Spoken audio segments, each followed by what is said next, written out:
Hi, everyone. Welcome. Today I'm stopping by for an informal chat, and I just want to see if I can enlighten you about something and disabuse you of a wrong idea that's held by people. It is universally, almost universally thought that emotions are a good thing. When you have emotion, you're really living. And so the life of excitement, the life of passion is what's really, really living. And most of us feel that way, don't we?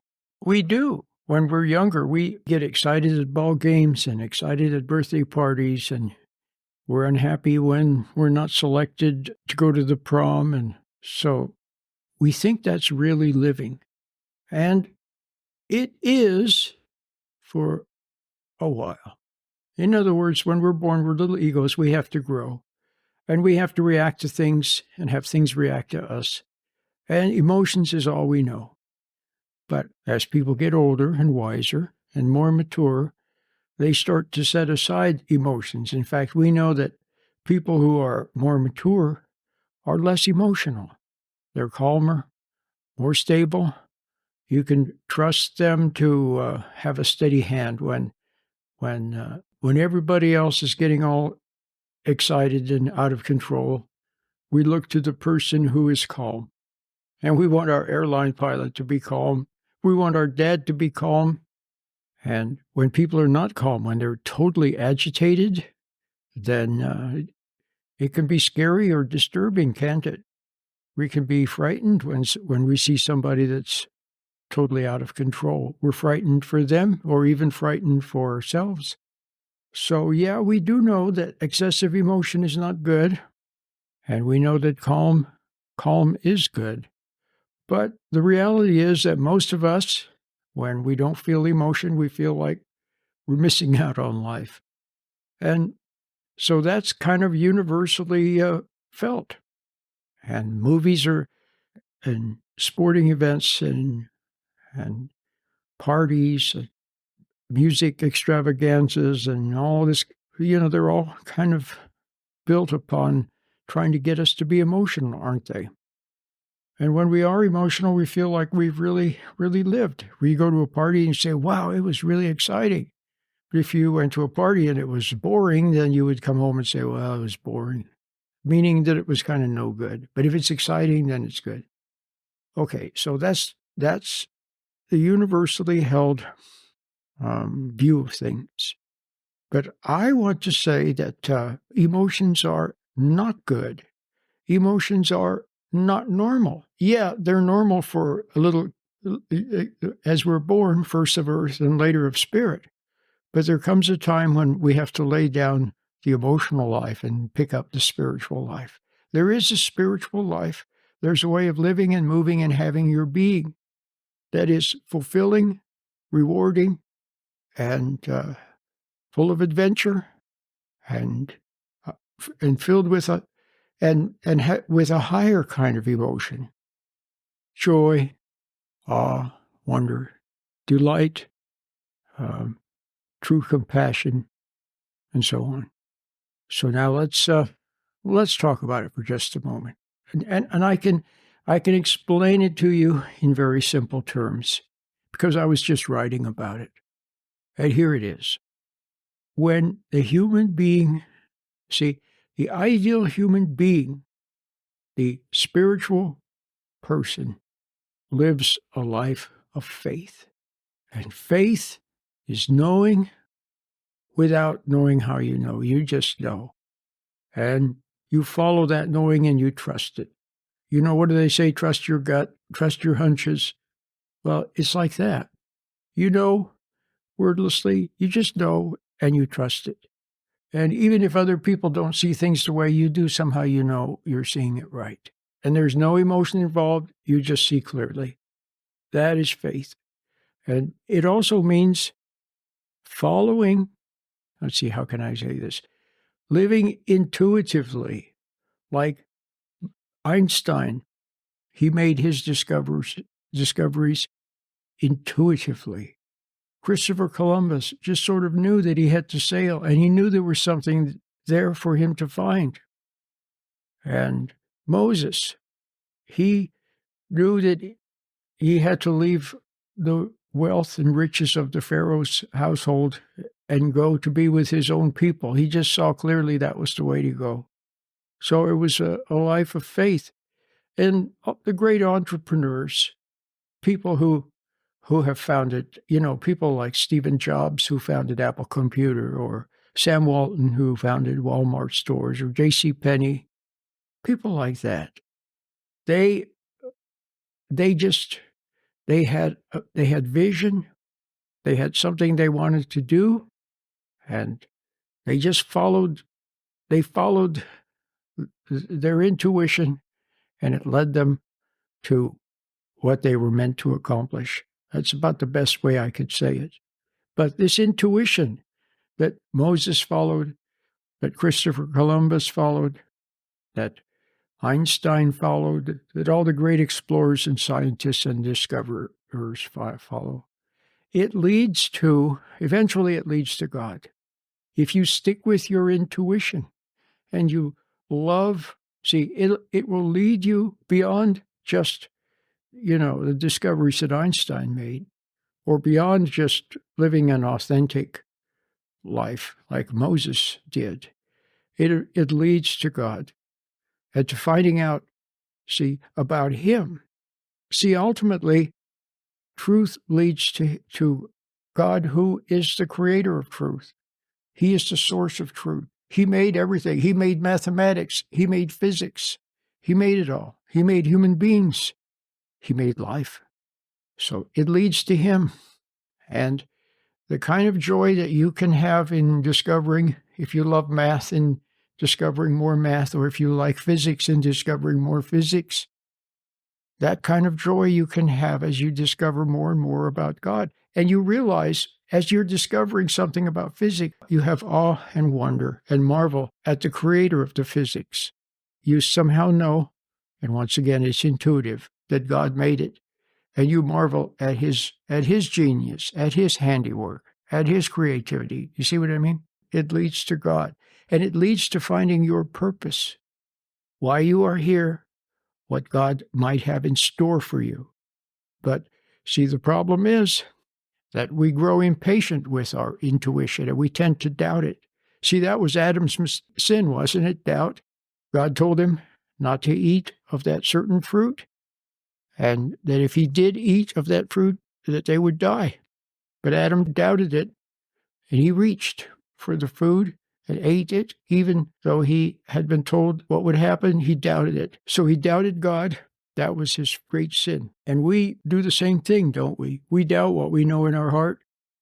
We have a warning. Everybody else is doing something, and we kind of sense it's not right. But we ignore that quiet, intuitive sense, and we go ahead and do what everybody else is doing, and then later we're sorry, Or we sort of have something that we like to do, and it could be a path for us in life, but we cast it aside, and then we do what everybody else tells us to do, what the teachers tell us to do, or what the experts tell you to do.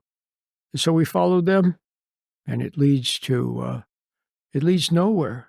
It leads you away from what you could have been had you stuck with your intuition. So we doubt our intuition. We doubt what we know in our heart. And then we go on to doubt God. Now, when a person lives by faith, when they live by faith, it's a bond. It's a direct communication. It's a direct and close rapport with God in his right way. And through that connection, through that link, through that tether, comes everything that you need to be whole and complete and to have a worthwhile life and find your purpose and fulfillment and joy and everything else. It's there. And also, by faith, you just know. It's almost like, do you remember in Star Trek, the television series Star Trek, the original one with Kirk and Spock and Scotty. Well, do you remember that Spock had some kind of a Vulcan mind meld, where he would put his hands on somebody else's head, and somehow he was able to communicate mind to mind, or heart to heart, if you want to put it that way, with someone. Well, it's something like that. That's kind of what faith is. But it's not some kind of a far out thing or a scientific, but it's not an intellectual thing either. And it's not a thing of study. See, study disables faith. Proof disables faith. You don't need to study. Everything you need to know will come from God. You don't need proof. You don't need proof that Jesus existed historically, or that God created the universe. You don't need proof. You just know. That's all. You just know. See how simple it is? How beautiful, how easy to just know. Like 1 + 1 = 2, you just know. And the way a bird knows how to build a nest, see, you just know. So that's it. So that's so simple. But then what is the energy of it? The energy is a love energy. It's the energy of love that comes from God. And this energy is like, what's the word to use? I don't want to call it a vector, but it's like a continuous thing that goes all the way to God. And it is, what's the word to use? I can't think of the word to use, but it's like continuous, it's unbroken, and it's grounded in God. It's grounded in ultimate strength and power, and never fails. You remember that Paul wrote the beautiful lines about love never fails? Well, that's it. It can't fail because it's a continuous force from God, okay? It's like a field, when you have like when you have like an electric field around something, it just extends basically forever. And the more you try, the closer you get to it, the stronger it gets. Or I tell you what it's even more like. It's more like when something starts to change its velocity. As it changes its velocity, there's a resistance.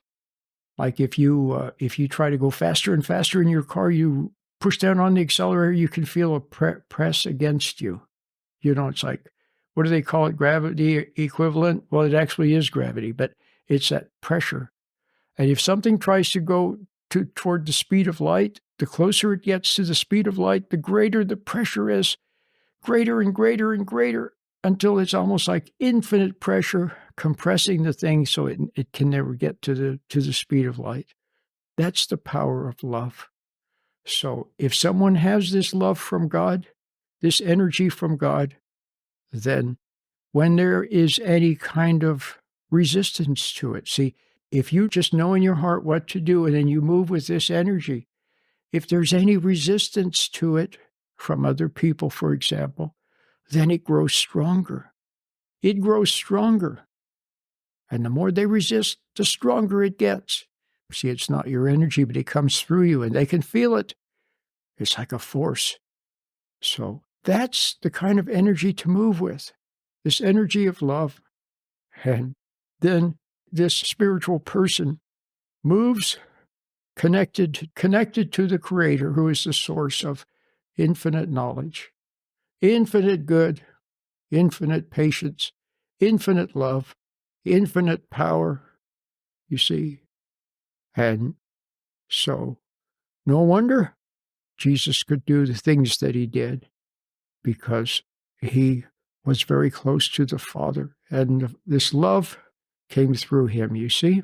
So we're born as fallen creatures, we're born emotional, but we do have our intuition, we have our conscience. So we're not totally cast away from God. It's there, and potentially if we stop doubting what we know in our heart and start following it, and are willing to lay down, our angers and our resentments, and willing to be more forgiving to other people, and to let go of our grudges, and to want to know what God has in store for us, instead of trying to make things happen ourselves, we begin to see more and more that we must wait upon Him for everything. Then you begin to have some faith and more faith and more faith and more faith as you proceed. And as you follow this path, you also see how it leads you to safety and to all the good things. See, you see the evidence. You love what is right and what is true and follow it. But then after you do that, then you also see the results, which are good. And so, yeah, it verifies what you already knew. You see what I mean? And then you have love. And this love cancels out the resentment. It cancels out the hate. It cancels out. So you don't have the old emotions anymore. You lay them down. You lay down the ambitious striving for knowledge. And now you become kind of like a nothing. And, the people who are the movers and shakers, well, they no longer have any use for you. Before, you were part of their kingdom, if you will, because you wanted something. You wanted their perks, their approval. You wanted promotion. But now they have no use for you. And the average person, they don't understand the love that is in you, the wisdom that is in your simplicity, the deepness that is in your quietness. They don't understand the love that is in your force. Yes, sometimes you have to be stern and strong. And when you are, it's love, but they don't sense it. It's like tough love. But to them, they think you're angry. You see what I mean? So they don't get it. But yeah, some people will respect you. They will see that good in you and they respect it. And your family will love you. But the world won't have much use for you. It won't understand you. And when it sees that it can't have its way with you anymore, then it just usually, for the most part, just leaves you alone, which is good because then you have plenty of time to learn more about things, about God and His creation, and more time to thoughtfully ponder the meaning of existence and so on. And thereby you grow to become a spiritual person. And this love operating through you and the faith by which you live, they are part and parcel of your changing from within to become the totally spiritual person. Yeah, you still have a body. Yeah, you're still upon the earth. But you have a whole new way of living and moving and having your being. You become transformed.